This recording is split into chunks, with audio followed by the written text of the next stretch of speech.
Halo hai semuanya. Dalam video kali ini kita akan membahas seorang tokoh inspiratif. Tada! Kita akan membahas mengenai Nadiem Makarim. Nadiem Anwar Makarim atau yang biasa kita kenal dengan nama Nadiem Makarim lahir pada tanggal 4 Juli 1984. Sebelum mendirikan perusahaan startup, Nadiem Makarim pernah bekerja di beberapa perusahaan besar di Indonesia. Berawal dari kebiasaan sederhananya, yaitu menggunakan jasa ojek, Nadiem pun melakukan pengamatan dan riset.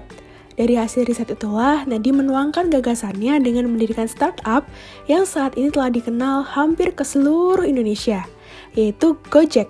Siapa sih yang nggak tahu Gojek?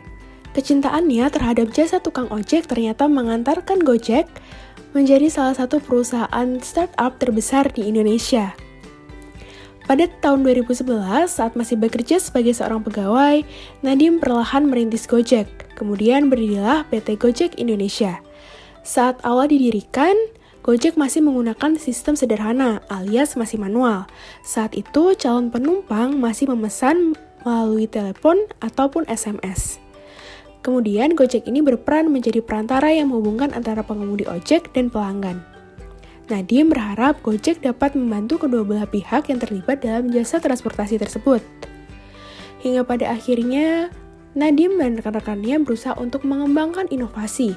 Hingga pada akhirnya, Gojek berkembang pesat setelah meluncurkan aplikasi di ponsel pada awal tahun 2015. 4 tahun bukanlah perjalanan yang singkat.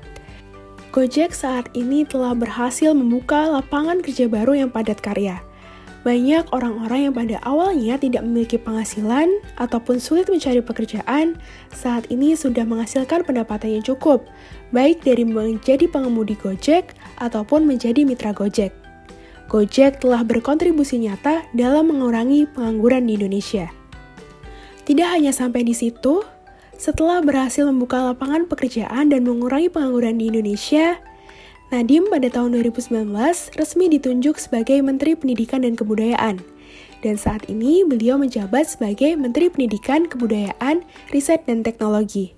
Beliau mengabdikan dirinya sesuai dengan kapasitas dan kapabilitasnya untuk kebaikan dan kemajuan bangsa Indonesia.